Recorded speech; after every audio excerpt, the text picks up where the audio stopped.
نحمده ونصلي على رسوله الكريم اما بعد فاعوذ بالله من الشیطان الرجیم بسم اللہ الرحمن الرحیم۔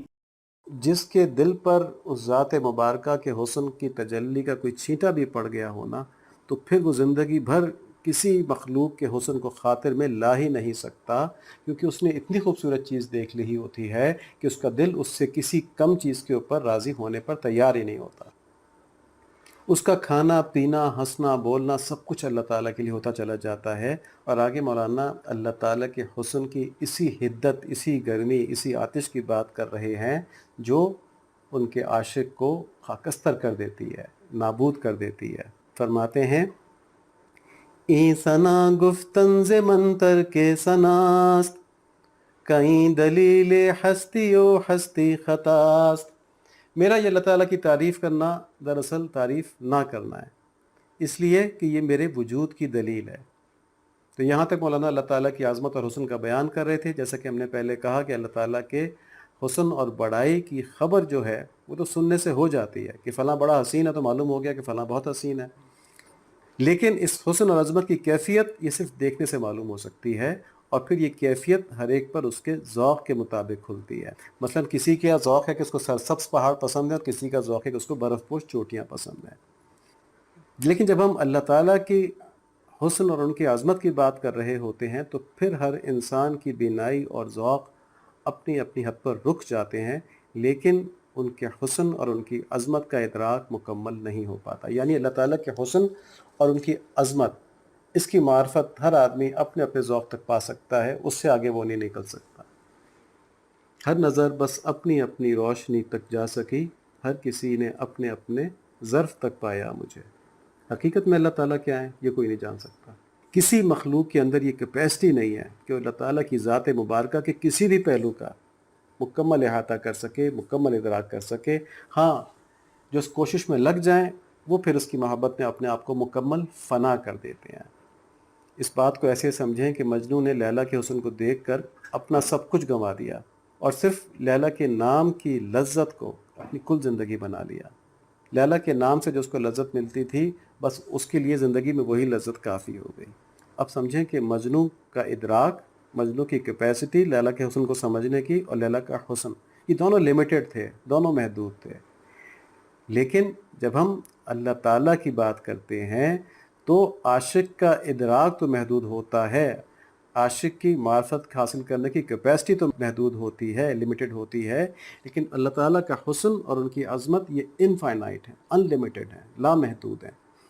چنانچہ عاشق اللہ تعالیٰ کے حسن اور عظمت کے ادراک میں جیسے جیسے ترقی کرتا جاتا ہے ویسے ویسے اس پر یہ حقیقت کھلتی جاتی ہے کہ جس جگہ میں کھڑا ہوں اس سے آگے ایک اور منزل ہے، اور جب وہ وہاں پہنچتا ہے تو کہتا ہے کہ نہیں، اس سے آگے ایک اور منزل ہے، اور پھر ایک اور منزل ہے، اور یوں وہ ہمیشہ مزید حاصل کرنے کی جو ایک لذت بھری تڑپ ہے نا، اس میں لگا رہتا ہے۔ یعنی اس طرف میں بڑی لذت ہوتی ہے کہ محبوب کے مختلف حسن کے پہلو کھلتے جائیں، اور محبوب کا حسن مکمل طور پہ آدمی کے سامنے نہ آ سکے تو یہ جو چھپا ہوا حسن ہوتا ہے یہ زیادہ تڑپ پیدا کرتا ہے عاشق کے اندر، تو اس تڑپ میں بڑی لذت ہوتی ہے۔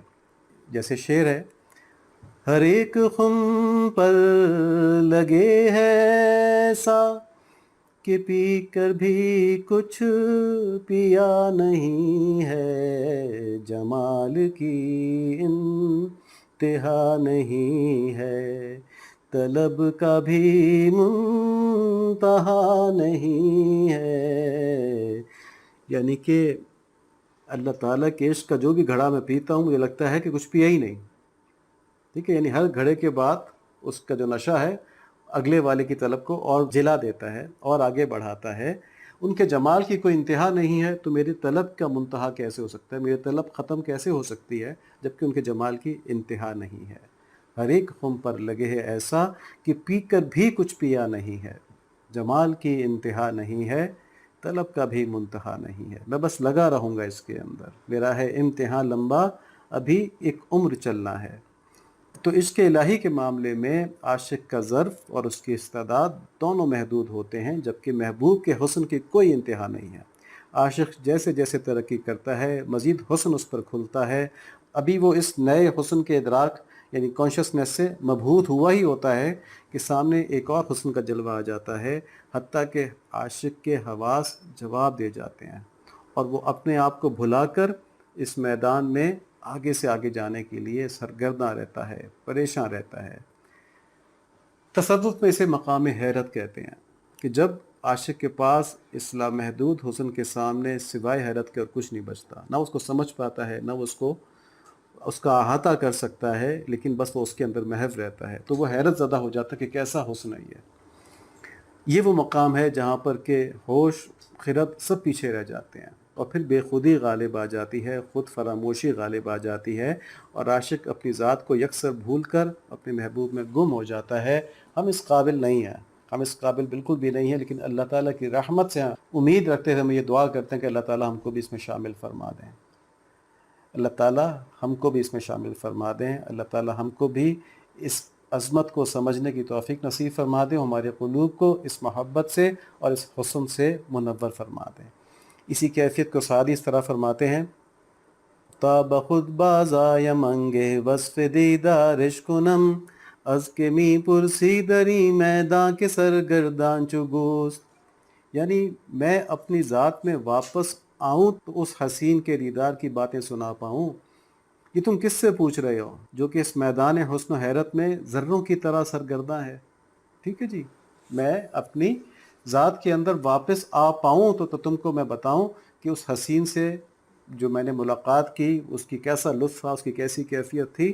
یہ باتیں تم مجھ سے پوچھ رہے ہو، یہ باتیں تم کس سے پوچھ رہے ہو؟ ابھی تو میں اس میدان حسن و حیرت کے اندر ذروں کی طرح بکھرا پڑا ہوں، ہوا کے دوش کے اوپر ادھر سے ادھر جا رہا ہوں، سرگرداں ہوں۔ تو اس پس منظر میں ہم شعر کو سمجھتے ہیں جو مولانا نے کہا۔ مولانا فرماتے ہیں کہ اب تک جو میں نے اللہ تعالیٰ کی تعریف میں کلمات کہے، تو یہ میری تعریف جو ہے یہ گویا تعریف نہ کرنا ہے، کیونکہ میرے کلمات یہ بتا رہے ہیں کہ میں اب تک ہوش میں ہوں، میں اب تک اللہ تعالیٰ کے حسن سے فنا نہیں ہوا۔ تو ایسا تو ممکن ہی نہیں کسی پر اللہ تعالیٰ کا حسن کھلے اور وہ فنا نہ ہو، تو اس کا مطلب یہ کہ مجھ پر وہ حسن پوری طرح کھلا ہی نہیں ہے، تو میں تعریف کر ہی نہیں سکتا ان کی، کیونکہ میں نے وہ حسن دیکھا ہی نہیں ہے۔ یعنی میرا بیان، میرا تعریف کرنا یہ بتا رہا ہے کہ میں نے ابھی اس حسن کی اس منزل کو نہیں پایا جو بندے کے اوپر خود فراموشی طاری کر دیتی ہے۔ میں تو بس اس ادھورے ادراک کو بیان کر رہا ہوں، اس ادھوری معرفت کو بیان کر رہا ہوں جو اب تک میں نے دیکھی ہے، جو اب تک میں سمجھ پایا ہوں۔ حقیقت اس سے کہیں آگے ہے، اس سے کہیں آگے ہے، اور جس پر وہ حقیقت کھلنا شروع ہو جاتی ہے وہ اس کو بیان کرنے سے قاصر ہو جاتا ہے۔ ہم نے کہا نا کہ مقام حیرت میں چلا جاتا ہے، پھر وہ خود ہی نہیں سمجھ رہا ہوتا تو بیان کیا کرے گا، بس صرف محسوس کر رہا ہوتا ہے، اور اس احساس سے اس کی حیرت اور بڑھتی جاتی ہے۔ اب یہاں پر ایک چھوٹا سا سوال ہے کہ مولانا کا یہ کہنا کہ میرے اپنے رب کی تعریف کرنا اس بات کی علامت ہے کہ میں موجود ہوں، میں فنا نہیں ہوا، اور یہ اس بات کی دلیل ہے کہ میں نے اپنے رب کے حسن کو پوری طرح دیکھا ہی نہیں، میری معرفت جو اللہ تعالیٰ کے حسن کی ہے وہ بھی ناقص ہے۔ تو اس بات سے یہ پتہ چلتا ہے کہ مولانا بھی ناقص تھے، تو اللہ معاف فرمائے، ایسی بات نہیں تھی۔ حقیقت یہ ہے کہ اللہ تعالیٰ اپنی قدرت سے اپنے کچھ عاشقوں کو انتہائی اعلیٰ مقام کے اوپر بھی ہوش کھونے نہیں دیتے، ان کے ہوش قائم رکھتے ہیں۔ کیوں؟ کیونکہ ان سے مخلوق کی اصلاح کا کام لینا ہوتا ہے، چنانچہ ان پر عشق کی کیفیت بھی طاری ہوتی ہے، ان پہ ہوش بھی طاری ہوتا ہے، جس کی وجہ سے وہ مخلوق کے مسائل کو سمجھتے ہیں، مخلوق کے سوچ کے انداز کو سمجھتے ہیں، اور پھر ان کو ایک طریقے سے اللہ تعالیٰ کے حسن کی معرفت کی باتیں بتاتے ہیں تاکہ مخلوق اس طرف متوجہ ہو جائے۔ تو یہاں پر یہ نہیں کہ مولانا کو اللہ تعالیٰ کے حسن کا ادراک جو تھا وہ کامل نہیں تھا، بلکہ یہ ہے کہ اس کمال کے باوجود اللہ تعالیٰ نے اپنی قدرت سے ان کو ہوش میں رکھا، حالانکہ وہ اللہ تعالیٰ کے حسن میں فنا ہو چکے تھے۔ تو ان کا اللہ تعالیٰ کے عشق اور حسن میں فنا ہونا اور ہوش کو قائم رکھنا یہ اللہ تعالیٰ کی قدرت سے تھا، اللہ تعالیٰ کی مشیت کے تحت تھا۔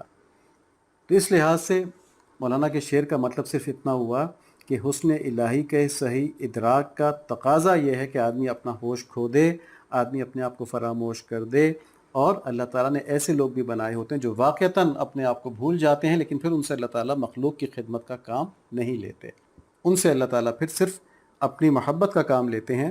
وہ دن رات اللہ تعالیٰ کی عبادت میں، ان کی محبت میں تڑپتے رہتے ہیں، لیکن مخلوق کو کوئی فائدہ نہیں پہنچا پاتے۔ جن سے اللہ تعالیٰ نے مخلوق کو فائدہ پہنچانا ہوتا ہے وہ بڑے اونچے مقام کے اوپر بھی پہنچ جائیں، تب بھی وہ اپنا ہوش نہیں کھوتے۔ اور اس کی مثال کیا ہے؟